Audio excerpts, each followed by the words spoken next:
Hello there guys, welcome back to Guide with Samuel, and in this quick tutorial I'll show you how to find the workflow ID in your n8n AI automation dashboard step by step.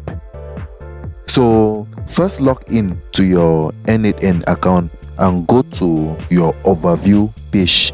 Here you'll see a list of all your workflows.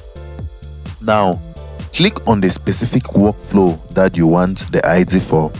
This will open the full workflow page in a new view. And at the top of your browser, look at the URL bar. Right there, you will see a URL. That number after the workflow in the URL is your workflow ID.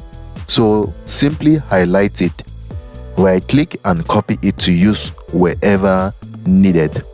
And this ID is important for referencing or integrating your workflow with other tools or APIs. And that's it guys, that's how easy it is to get your ID number. Just copy the number after the workflow. Okay, if this helped, don't forget to like and subscribe to Guide with Samuel for more easy tutorials and guides like this. Thanks for watching.